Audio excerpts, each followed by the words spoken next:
Hello soldiers, இனி நமக்கு பல கேம் தெரிஞ்சிருந்தாலும் பல கேம்ல கொண்டாடினாலும் முன்னொரு காலத்துல ஓஹோன்னு சில பிரான்சைஸ் இருந்திருக்கும். இந்த பிரான்சைஸ் பாத்தீங்கன்னா காலப்போக மறைஞ்சு இருக்கும். இன்னைக்கு அந்த கேம்ஸ் ஆனீங்கன்னா பக்காவா இருக்கும், சூப்பரா இருக்கும் சார். பட் அந்த கேமுக்கு அடுத்த கேம்ஸ் வந்திருக்காது. அந்த பிரான்சைஸ் குளிச்சு புதைச்சிட்டு இருப்பாங்க. ஏன்டா அதை புதைச்சிங்க, எது திரும்பி கொண்டு வாங்கடா அப்படின்ற மாதிரி இருக்கும் தெரியுமா. கேமிங் இண்டஸ்ட்ரியாலேயே மறைக்கப்பட்ட குழி தோண்டி புதைக்கப்பட்ட கேம்கள் இருக்கு தெரியுமா. அந்த மறைக்கப்பட்ட கேம்ஸ் என்ன, புதைக்கப்பட்ட கேம்ஸ் என்ன தான் இந்த தெளிவாக பார்க்க போறோம். பார்த்துருவோம். இந்த வீடியோ பார்க்குற கேம்ஸ் எல்லாமே ஒரு ஹிடன் ஜெம்ஸ் தான். அந்த அளவுக்கு நல்ல கேம்ஸ் தான் இந்த பார்க்க போகிறது. நம்ம சேனல் புதுசாக இருந்தீங்கன்னா சப்ஸ்கிரைப் பண்ணுங்க, மறக்காம லைக் பண்ண மறந்து தொலைச்சிடாதீங்க. அம்மா லைக் பண்ணுங்க. இந்த மாதிரி பல கேம் வந்து கிடக்குது. ஓகே ஓரா பேசாம வேலை போயிடலாம். நான் காதான் சாமி இந்த ஷோ.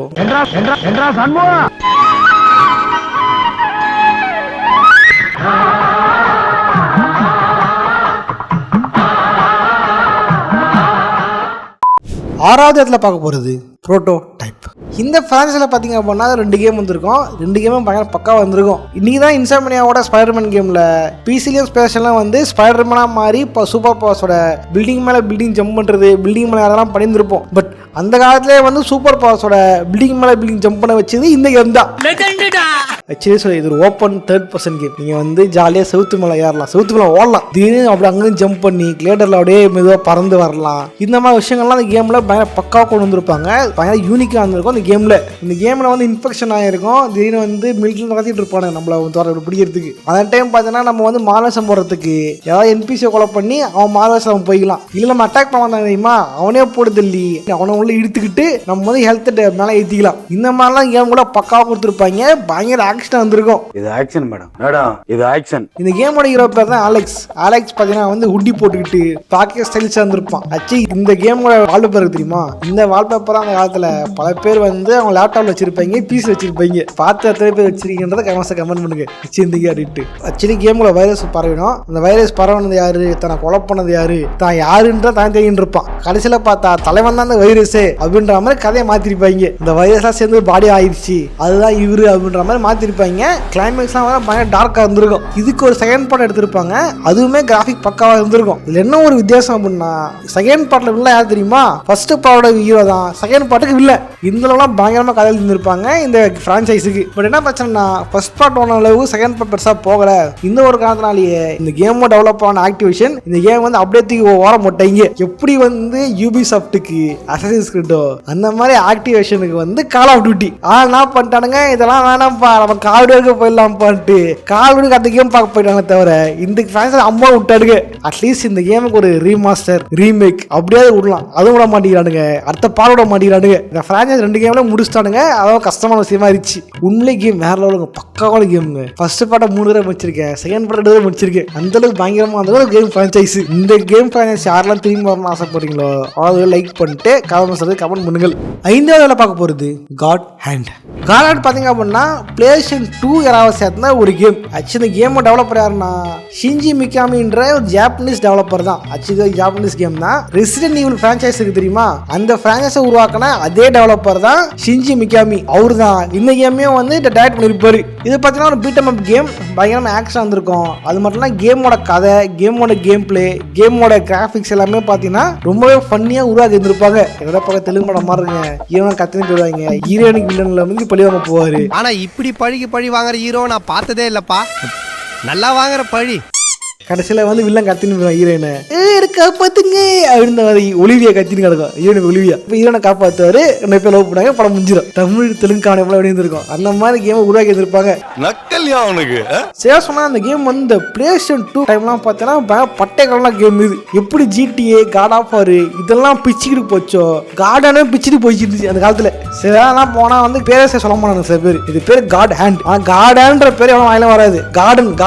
நானும் வந்து அந்த விளையாடி பார்த்து விட்டு வளர்ந்ததுக்கு அப்புறம் அந்த கேம் கிடைக்குமா டவுன்லோட் பண்ணி ஆடலாமா நினைக்கும் போது தான் இந்த கேமோட பேரை மறந்து போயிருச்சு. கடைசியில் போஸ்டரை பார்த்தா கண்டுபிடிச்சேன் இந்த கேமோட சரியான பேர் இது அப்படின்ட்டு. இந்த ஒருத்தர் வாய் தந்துருப்பான், அந்த வாய்க்குள்ள குத்துற மாதிரி போஸ்டர் ஒன்று இருக்கும். இந்த போஸ்டர் தான் பயங்கரமான கேம் இருக்கும் போல அப்படின்ட்டுலாம் வந்து கேம் சென்டர் கிடக்கு தெரியுமா, அங்கே போயிட்டு பார்த்துட்டு இருப்பேன். போஸ்டரே நான் வேடிக்கை பார்த்துட்டு இருப்பேன். ரொம்ப அதை வச்சு தான் கண்டுபிடிச்சேன் இந்த கேமோட பேர் காட் ஹேண்ட் அப்படின்ட்டு. ஸோ அந்த அளவுக்கு பயங்கரமா இருந்திருக்கும் இந்த கேம். பட் என்ன பிரச்சனை அப்படின்னா, இந்த கேம் வந்து கேம் சென்டர் வச்சுனவங்க கல்லா காட்டின அளவுக்கு இந்த கேமை தயாரிச்சவங்க பெருசாக கல்லா கட்டல. இந்த கேமை டெவலப்பர் ஒருத்தர், கேமை பப்ளிஷ் பண்ண ஒருத்தர். அந்த காலத்துல அப்படிதான், டெவலப்மெண்ட் ஒருத்தர் இருப்பேன், பப்ளிஷர் ஒருத்தர் இருப்பாங்க. பெரிய கம்பெனி தான் அவனை பப்ளிஷ் பண்ணிக்குவான், சின்ன கம்பெனி தான் டெவலப்மெண்ட் பண்ணுவான், பப்ளிஷரும் அதில் கொடுத்துருவான். இதை பற்றி தனி வீடியோ போகிறத பற்றி இந்த கேமை டெவலப்பர் யாருன்னா கிளவர் ஸ்டுடியோ அப்படின்ற ஒரு ஜாப்பனீஸ் ஸ்டுடியோ தான். பட் பப்ளிஷ் பண்ணது கேப்காம் அப்படின்ற இன்னொரு ஜாப்பனீஸ் கம்பெனி. பட் என்ன பிரச்சனைனா இந்த கிளவர் ஸ்டுடியோ பார்த்தீங்கன்னா இப்போ இல்லை, ஈர்த்து முட்டாங்க 2017 ஈர்த்து முட்டாங்க மொத்தமாக. ஸோ இந்த ஒரு காலத்தினாலே வந்து இவங்களால் பண்ண முடியாது வச்சுங்களேன். பட் கேமோட பப்ளிஷர் தான் வந்து இந்த கேப்காம். அவன் நினைச்சானா இந்த ரீமேக்கும் பண்ணலாம், ரீமாஸ்டரும் பண்ணலாம். பட் அவன் வந்து பண்ண மாட்டேங்கிறானுங்க. நான் நினைச்சா பண்ணலாம், ஆனா பண்ண மாட்டேன். பட் உண்மையில கேம் பார்த்தீங்கன்னா அவ்வளோ பக்காவான கேம். இன்னைக்கு அது ரீமாஸ்டர் பண்ணியோ ரீமேக் பண்ணி விட்டாங்கன்னா கண்டிப்பாக கல்லா காட்டலாம். பட் பண்ண மாட்டேங்கிறானுங்க. பட் என்ன பண்றது, சொன்ன மாதிரி தான் பிளேஷன் கடை வச்சவனுக்கு லாபம் அந்த அளவுக்கு. இந்த கேமை தயாரிச்சு காசு வராதனால இந்த பிரான்ஸ் என்ன பண்ணிட்டானுங்க, வேணாம் தம்பி ஒரு கேமே போதும்ட்டு ஈத்து முட்டானுங்க. பட் உண்மையிலே ஒரு நல்ல கேம் அது. 4வது பார்க்க போறது மேக்ஸ் பெயின். மேக்ஸ் பெயின் பார்த்தீங்க அப்படின்னா இன்னைக்கு இருக்கிற ஆர்டிஆர் ஜிடிஏக்கெலாம் வந்து விதை போட்ட ஒரு கேம் அப்படின்னு சொல்லலாம். காரணம் இந்த கேமில் இருக்கிற இந்த புல்லட் மெக்கானிசம் அப்படின்ற விஷயத்தை வச்சு ஏகப்பட்ட தேர்ட் பர்சன் கேம்ஸ் வந்து உருவாக்கப்பட்டுச்சு. இதை இன்ஸ்பயர் பண்ணி கேமோட கான்செப்ட் என்ன அப்படின்னா, கௌதம் மேன் படத்தில் வர மாதிரி எப்படி அன்புச்சன் ஐபிஎஸ் தன்னோட போலீஸ் வேலையால் பொண்டாட்டி எழுந்துட்டு கஷ்டப்பட்டாரோ அதே மாதிரி தலைவனா வந்து பொண்டாட்டி பிள்ளை எழுந்து கஷ்டப்பட்டு இருப்பான். இதுதான் தவறான விஷயம். வேணா கேம் பற்றி பேசுகிறேன்னா அதை பற்றி மட்டும் பேசு. என்னோட ஃபேவரட் டேரக்டர்ன்ற ஒரே காரணத்துக்காக நீ இப்படி மாக் பண்றது சரியில்லை. கண்டுபிடிச்சிட்டியா? எனக்கு பிடிச்சா உனக்கு பொறுக்காது. எப்படி நம்ம கௌதம் மேனன் படத்துல எல்லாத்தையும் நிறைய சீனா சொல்லிருப்பாங்க தெரியுமா, நான் அவளை பார்த்தேன் ஜெஸ்ஸி, நான் எது லவ் பண்ணேன் அப்படின்னு தெரியுமா. அந்த மாதிரி வந்து இதில் வந்து தலைவன் வந்து தனக்குள்ளே பேசிட்டு இருப்பாரு. இந்த கேமுக்குள்ள ரொம்ப வந்து ஒரு டிப்ரெஸான ஒரு காப் ஸ்டோரி தான் இந்த கேமோட கான்செப்ட். மற்ற கேம் பிளே பார்த்தீங்கன்னா பயங்கர பக்காவாக இருந்தாலும் பட்டை கடை இருந்திருக்கும். சொன்ன மாதிரி இந்த கேமோட முக்கியமானது புல்லட் டைம் தான். எப்படின்னா வந்து ஒரு டைம் மாதிரி இருக்கும். ஓகேவா, ஏஜ் ஃபுல்லாக ஆயிடுச்சுன்னா நீங்கள் கிளிக் பண்ணால் போதும், அப்படியே தலைவன் ஸ்லோ மோஷன் சொல்லுவான். அப்படியே பாரு ஸ்லோ மோஷன் பறப்பான். இந்த ஸ்லோ மோஷனுக்குள்ளேயே எல்லாரும் பட்டு போட்டு வரலாம், அது டைம் ஸ்லோ ஆகும். இதெல்லாம் இந்த கேமோட பக்காவாக பண்ணிருப்பாங்க, பயமா இருந்திருக்கும். ஆச்சு இந்த கேம் பேஸ் பண்ணி தான் பல கேம்ஸ் வந்துச்சு. முடிஞ்சா வந்து இந்த வீடியோக்கு பாராட்டு வீடியோ போடுவேன், அந்த பாடியில சொல்றதை பத்தி. ஆச்சு இந்த கேம் தயாரிக்கும் போது பார்த்தீங்கன்னா இந்த கேம்ல ஹீரோ கேரக்டர் அடிக்கிறதுக்கு ஆள் வேணும். பட் இந்த டெவலப்பர் கிட்ட காசு கிடையாது, ஆளை கூட்டுறதா காசு கிடையாது. இந்த கேம் ரைட்டர் இருந்திருப்பாரு சாம்லிக், அவரையே ஹீரோ வச்சு இந்த கேம் உருவாக்கிட்டாங்க. பட் செகண்ட் பார்ட்ல ஆளை மாத்திருப்பாங்க, தேர்ட் பார்ட் வேற ஆளை மாத்திருப்பாங்க. முதல் 2 பார்ட்டா பாத்தீங்க அப்படின்னா ரெமடி கேம்ஸ் தான் வந்து டெவலப் பண்ணிருப்பாங்க. ராக் ஸ்டார் வந்து இந்த கேம் வந்து பப்ளிஷ் பண்ணிருப்பாங்க, உருவாக்குறது இவங்க, பப்ளிஷ் பண்ணி கொடுத்து அவங்க. பட் இந்த தேர்ட் பார்ட் பாத்தீங்க அப்படின்னா ரெமடி தான் வேணாம் நானே பாத்துக்கிறேன்ட்டு ராக் ஸ்டாரே இறங்கி கேம் டெவலப் பண்ணிருப்பாங்க தேர்ட் பார்ட்டை. பட் என்ன பிரச்சனை பண்ணா அவங்க எதிர்பார்த்தது தேர்ட் பார்ட் பெருசா போகல, பெருசா வருமானம் வரலன்ட்டு அந்த பிரான்ஸ் அப்படியே குறைச்சிட்டாங்க. ராக் ஸ்டார் பொதுவாக ராக் ஸ்டார் தெரிஞ்சிருக்கும். ராக் ஸ்டார் என்ன பண்றானுங்க இப்ப என்ன பண்ணிருக்கானுங்க, ஜிடி ஆள் வச்சு ஓடிக்கிட்டு இருக்கானுங்க. ஜிடி வருமானம் வராதான்னு தெரியல, மற்ற பிரான்ஸ் என்ன ஆச்சுன்னே தெரியல. இதுக்கப்புறம் புது பிரான்ஸ் கூட்டனே வரல. இப்படி இருக்கும் பொழுது இந்த கேமுக்கு ஒரு புது கேம் கொடுப்பானான்ற டவுட் ஆகி போயிருச்சு.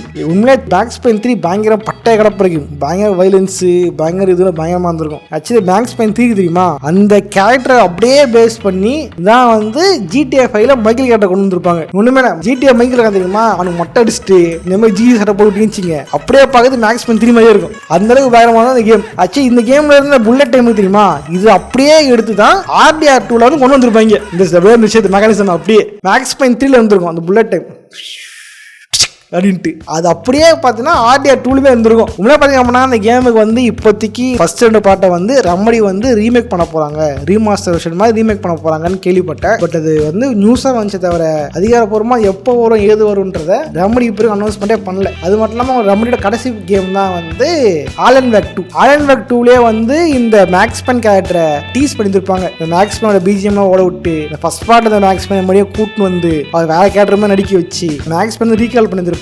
ஒருவேளை கேம் மறுபடியும் ரீமேக் பண்ணி வருமா, அப்படியே இந்த பிரான்ச்சைஸ்ல புது கேம் வந்தா கூட பழைய கேம்ஸ் ரீமேக் பண்ண வருமே தவிர இதுக்கப்புறம் மேக்ஸ் என்ன ஆச்சு அப்படின்ற கதை வந்து வருமா அப்படின்றது ஒரு கேள்விக்குறிதான். இவர் ராக்ஸை ஒண்ணுதான் புது கேம் ரிலீஸ் பண்ணியா பார்த்தாலும் ஒரு இதை வச்சு ஓடிக்கிட்டு இருக்க. 3வது பார்க்க போறது டெட் டு ரைட்ஸ்.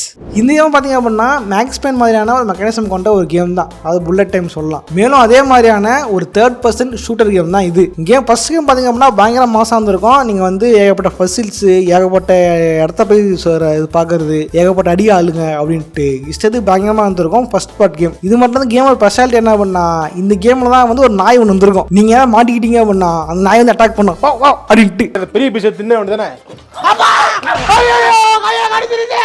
நம்ம எங்க பிரச்சனை மாட்டோம் வழித்தலனா நாய் வந்து வழிகாட்டு கொடுக்கும், நேராக தான் அட்டாக் பண்ணும் நாய் வந்து அடியாளுங்களை. இந்த அளவுக்கு மாசா காமிச்சு இருப்பாங்க இந்த கேமுக்குள்ள. சில வருஷத்துக்கு முன்னாடி தான் வந்து ஒரு கேம் ரிலீஸ் ஆயிருந்திருக்கும், ஹாரர் கேம் ஒன்று, பிளர் விச் அப்படின்னு ஒரு கேம். அந்த கேமை பார்த்தீங்கன்னா ஹீரோ நாய் ஒன்று வந்திருக்கும். இந்த கேம்ல இந்த நாய் மெக்கானிசம் தெரியுமா, இதை வந்து இந்த டெட் டு ரைஸ் இந்த கேம்ல இருந்தா இன்ஸ்பயர் பண்ணி உருவாக்கி இருந்திருப்பாங்க. ஓகே, அதை வந்து டெவலப்பர்ஸ் சொல்லியிருப்பாங்க. ஆக்சுவலி தமிழ் கேம் வேலை இருந்திருப்பாங்க. ஏன்னா வந்து குச்சி பேயும் மச்சி நாயும் அப்படின்ட்டு அந்த மச்சி நாயோட மெக்கானிசம் வந்து இந்த கேம் உருவாக்கப்பட்டது தான். இந்த கேமோட ஃபர்ஸ்ட் பார்ட் பார்த்தீங்கன்னா பயங்கர ஹிட், பயங்கர பிளாக் பஸ்டர். ஸோ இன்னொரு காரணத்தினாலேயே இந்த கேம் டெவலப்பர்ஸ் அடுத்த கேம்ஸ் உருவாக்குனாங்க. பட் என்ன பிரச்சனைனா ஃபர்ஸ்ட் பார்ட் போன அளவுக்கு ஃபர்ஸ்ட் பார்ட் தெரியுமா, அது அளவுக்கு அடுத்த கேம்ஸ் வந்து பெருசாக சேல் ஆகல. இன்னொரு காரணத்தினாலேயே வந்து கேம் டெவலப்பர்ஸ் இந்த ஃபிரான்ச்சைஸ் அப்படியே முடிச்சிட்டாங்க. அவ்வளவுதான், நம்மள முடிச்சு விட்டீங்க போங்க. இதுதான் வந்து சோகமான விஷயம். இரண்டாவது இதில் பார்க்க போகிறது டார்க்னஸ். டார்க்னஸ் பார்த்தீங்க அப்படின்னா 2Kவோட ஒரு கேம். மாஃபியா பயோஷாக்லாம் பண்ணாங்களே அந்த டெவலப்பரோட கேம் தான் இந்த கேம். இது பார்த்தீங்கன்னா ஒரு first person shooter horror survival game. இதெல்லாம் ஹாரர்னு சொன்னாலும் இந்த கேமில் ஆக்ஷன் வந்து பயங்கர பக்காவாக வந்திருக்கும். ரீசெண்ட் டைமில் தான் வந்து இந்த கேமில் செகண்ட் பிளான் உண்மையிலே வந்து வேற லெவல் கேம். இதெல்லாம் மிஸ் பண்ணிட்டு இந்த கேம் இருந்துருச்சு. இந்த கேமை ஸ்பெஷாலிட்டி என்ன பார்த்தீங்கன்னா வெறும் சொல்றது மட்டும் இல்லாமல் உங்களுக்கு வந்து டென்டக்கல்ஸ் கொடுத்துருப்பாங்க. கீழே கிட்ட வந்து வெனம் மாதிரி ஒரு இருந்திருக்கும். ஓகேவா, டென்டக்கிள்ஸ் மூலியமா உங்களால் வந்து அட்டாக் பண்ண முடியும், எங்கேருந்து பொருள் எடுத்து கிராப் பண்ண முடியும். அதே மாதிரி நீங்கள் பவர்ஸ் அப்கிரேட் பண்ணுறது மூலியமா உங்களுக்கு வந்து ஸ்பெஷல் பவர்ஸ் எக்ஸ்ட்ரா கிடைக்கும். நீங்கள் அட்டாக் பண்ண வராங்கன்னு வச்சுங்களேன், ஒரு வெப்பனாக யூஸ் பண்ணி உங்களை அட்டாக் பண்ணலாம். நீங்கள் பவர் எஃப்எம்னா போய் அட்டாக் பண்ணல அறியும். இந்த மாதிரிலாம் பயங்கர ஸ்பெஷல் பவர்ஸ் கொடுத்துருப்பாங்க. எல்லாமே பயங்கரமாக வந்திருக்கும். ஆக்சுவலி இம்லே சொல்றது கேம் பிளே பக்காவாக இருக்குது. இதில் இந்த கேம் கதை வேற லெவலில் இருக்குது. செகண்ட் பார்ட்ல பார்த்தீங்கன்னா ஹீரோக்கு வந்து ஹோட்டலில் வந்து இது அட்டாக் பண்ணுறாங்க, தலைவனுக்கு காலை போயிடும். அப்போனால வந்து அட்டாக் பண்ண முடியாது. டைம் வந்து டார்க்னஸ் வந்து கேட்கும். டார்க்னஸ் வந்து வேணும் மாதிரி யூனிவர்ஸ்ல லைட்னு உருவாகிறதுக்கு முன்னாடி யூனிவர்ஸ்ல இருந்த ஒரு பொருள் தான் வந்து டார்க்னஸ். அந்த டார்க்னஸ் வந்து ஒவ்வொரு வாட்டியும் ஒவ்வொரு ஜென்ரேஷன் இருக்கும், ஒவ்வொரு வருஷம் மாத்திட்டே இருக்கும். அந்த வருஷம் நம்ம ஹீரோ அது வந்து கால் அடிபட்டு சாவ கிடக்கும் பொழுது என்னை வந்து எடுத்துக்க வேணும் மாதிரி என்னை எடுத்துக்க நான் உயிர் கொடுக்குறேன் அப்படின்ட்டு அவர் வந்து ஏற்றுக்க சொல்லும். தலைவன் ஓஸ் ஆனதுக்கு அப்புறம் தனக்கு வந்து பவர் வந்துருக்கும். இதன் பிறகு பார்த்தீங்கன்னா அப்படின்னா இந்த பவரை திடுறதுக்கு ஆளுங்க வருவானுங்க, அவங்கள அட்டாக் பண்ண இவரு போவாரு. அப்புறம் திடீர்னு பார்த்தா கட் பண்றீங்க, கட் பண்ணிட்டு எனக்கு இது இப்போ படம் காட்டுறீங்க அப்படின்ற மாதிரி கட் பண்ணி தலைவன் வந்து பைத்திய ஹாஸ்பிட்டல் இருக்காம காட்டுவாங்க. தலைவன் வந்து பைத்திய ஹாஸ்பிட்டல் இருக்காரு, அவர் படிச்சு இந்த காமிக் புக் தான் டார்க்னஸ் அப்படின்றாம அப்படி காய திருப்புவாங்க. இதுக்கெல்லாம் வந்து ஹீரோயின் செத்து போயிட்டு இருக்கோம். ஹீரோயின் மெமரிஸ் வந்து கஷ்டப்படுவோம் ஹீரோயின் இல்லையா அப்படின்ட்டு. திடீர்னு பார்த்தா அந்த ஹீரோயின் இவரு இருக்கிற ஹாஸ்பிட்டல்ல இருக்கிற ஒரு நர்ஸ் தான் ஹீரோயின் அப்படின்னு காட்டுவாங்க. தலைவன் அங்க இருந்து திடீர்னு பழைய இடத்துக்கு வந்துடும். இப்போ பைத்தியமா இது உண்மையான கதை தானா என்னது அப்படின்றது நம்ம இருக்கிற முடிவில் தான் இருக்குது. போன படம் மிஸ் பண்ணிட்டேங்க நான். இந்த அளவுக்கு மண்ணையை குழப்பி விட்டுருப்பாங்க. பயங்கரமா இருந்தது அந்த கேம். உண்மையிலே சொல்றது இப்பதான் அந்த கேம் முடிச்சேன், நேற்று அந்த கேம் முடிச்சேன். முடிச்சுட்டு உடனே அந்த வீடியோ போடுறேன். பர்சனல் நான் வந்து சஜஸ்ட் பண்றது உங்களுக்கு FPS கேம் பிடிக்கும் அப்படின்னா மறக்காம கேம் வந்து ஆடி பாருங்க. பட் இந்த கேம் நினைச்சு தெரியல, ஃபர்ஸ்ட் பார்ட் அளவுக்கு செகண்ட் பார்ட் வந்து பெருசா ஓடல. இந்த ஒரு காரணத்தினாலேயே வந்து 2K வந்து இந்த கேம் வந்து ஒத்தி வச்சிட்டாங்க, 2 பார்ட்டே போதும் அப்படின்ட்டு. உண்மையிலே அடுத்த பார்ட் நல்லா இருந்திருக்கும், பட் ஏன் நிறுத்திட்டாங்க அப்படின்னு தெரியல. ஆக்சுவலி இதோட கேம் பிளே மெக்கானிசமும் பயோஷாக் மெக்கானிசமும் ஒரே மாதிரி தான் இருந்திருக்கும். மேபி வந்து அதனால போல் நினைச்சாங்களா என்னன்னு தெரியல. இந்த கேம் வந்து அப்படியே ஒதுக்கி ஓர வச்சிட்டாங்க, எப்படி பயோஷாக் ஓர வச்சாங்களோ அதே மாதிரி. முதலாவது இடத்துல பார்க்க போகிறது ஸ்பெக் ஆப்ஸ்.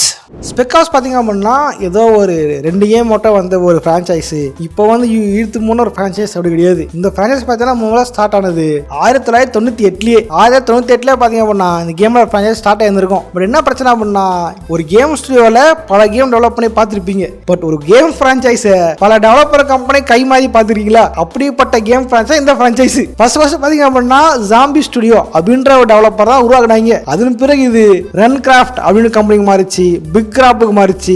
அப்புறம் கடைசி கேம் பார்த்தீங்கன்னா யாக்கர் டெவலப்மெண்ட் அப்படின்ற டெவலப்பர் கிட்ட போச்சு. அவன் டெவலப் தான் பண்ணான், பப்ளிஷர் வந்து 2K பண்ணி விட்டாங்க. கடைசி அந்த கேம் பார்த்தீங்கன்னா 2012 வந்திருக்கும். அந்த கேம் நடக்குது எங்கன்னு பார்த்தீங்கன்னா வந்து துபாயில பார்த்தீங்கன்னா வந்து மணல் புயல் வந்து துபாய் அழிஞ்சு போயிருக்கும். அப்படி அழிஞ்சு போன துபாயில நம்ம போயிட்டு தீவிரவாதிகளை பிடிக்கிறது தான் இந்த கேமோட கான்செப்ட். தீவிரவாதி பிடிக்க போவீங்க, திடீர்னு கதையை மாற்றுவீங்க, திடீர்னு சைக்காலஜி கதையாக மாறிடும். எல்லாம் பயங்கரமாக இருந்திருக்கும் அந்த கேம். இந்த ஸ்பெக் ஆஃப் பார்த்தீங்க அப்படின்னா உண்மையிலேயே பயங்கரமான கேம். இது நீங்கள் உட்காந்தீங்கன்னா 2 நாள் முடிச்சிடலாம். சூப்பராக இருந்துச்சு இந்த கேம்.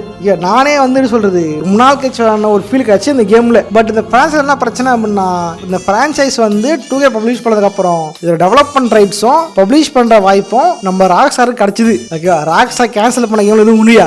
இந்த பிரான்சைஸ் அடுத்த கேம் ராக்ஸ்டார் தான் டெவலப் பண்ண வேண்டியது. பட் அவங்க என்ன பண்ணாங்க அப்படின்னா இல்ல நாங்கள் இந்த கேம் பண்ணலன்ட்டு பாதிலே வந்து கை கழுவிட்டாங்க இந்த பிரான்சைஸை. சரியா சொன்னா இந்த கேமோட கடைசி கேம் இருக்கு இல்லையா, 2012 அந்த கேம் கேம் இருக்கு இல்லையா, ஸ்பெக் ஆஃப் தி லைன்ட்டு. இந்த கேமை வந்து 2K கேம்ஸ் தான் வந்து பப்ளிஷ் பண்ணிருப்பாங்க. 2K கேமோட ஓனர் யாருன்னா டேக் டூ இன்டராக்டிவ். இந்த டேக் டூ இன்டராக்டிவ் தான் Rockstar owner. So Take Two என்ன பண்ணாங்க அப்படின்னா, 2K பண்ணது போதும், இது ராக்ஸ்டார் பண்ணா ராக்ஸ்டார் பண்ண சொல்லுங்கன்ட்டு ராக்ஸ்டார் கொடுத்தாங்க. பட் அவன் தான் வேணுண்டே வான்னு விட்டானுங்க. ஏன்டா ராக்ஸ்டார் உனதான் எல்லா நாட்டிலும் ஒரு இது வச்சிருக்கல, ஒரு டெவலப்பர்ஸே வச்சிருக்கல, அதெல்லாம் வந்து டெவலப் பண்ண சொல்லாமல இப்படி வேணா கைவிட்டேடா. உண்மை பாத்தீங்க அப்படின்னா ஒரு பயங்கரமான ஒரு கேம் இது. சொல்லுதா உண்மை நம்ம கடைசியாக விளானது லாஸ்ட் கேம் தான். இந்த ஃபேரிஸ் நான் விளானது ஸ்பெக் ஆஃப் தி லைன் தான். கும்லே கேம் பக்கவா இருந்திருக்கும். கிளைமேக்ஸ் ஸ்டோரி வேற மாதிரி வச்சிருப்பானுங்க. Multi ending, solo twist, shooting mechanism, ஸ்ட்ரைப்பர் மெசேஜ் அப்படின்ட்டு பயங்கரமா பண்ணியிருப்பாங்க இந்த கேம்ல. ஸோ நானும் வந்து ஒரு பர்சனலா சொல்லுவேன் தெரியுமா, இந்த கேம் விளையாடி பாருப்பா அப்படின்ட்டு. அந்த மாதிரி வந்து மிலிட்ரி கேம் ஆசை இருக்கா, இந்த கேம் விளையாடி பாருப்பா அப்படின்ட்டு பர்சனல் பண்ற கேம்ல இது ஒண்ணு. இது ஒரு ஹெட் அண்ட் ஜெம்மும் கூட. ஸோ வந்து மறக்காம செக் பண்ணி பாருங்க.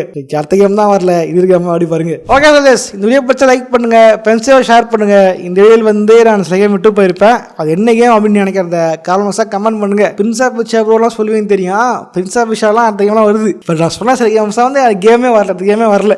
இந்த மாதிரி வந்து நீங்க விளையாடி சின்ன வயசு விளையாடி அந்த ஃப்ரெண்ட்ஸ் நல்லா இருந்துச்சு ப்ரோ, அப்போ கேமே பண்ணல ப்ரோன்னு ஃபீல் பண்ணி தெரியுமா, அது என்ன கேம்ன்றத காலமாசா கமெண்ட் பண்ணுங்க. இது நல்லா போச்சு அப்படின்னா பாட்டில் அதை ஆட் பண்ணிக்கிறேன். போகிறோம் சும்மா போதீங்க, லைக் சப்ஸ்கிரைப் பண்ணிட்டு போங்க. நானும் இதே மாதிரியான இன்னொரு சுவாரஸ்யமான வீடியோ சந்திக்கிறேன். போடுறேன். பாய்.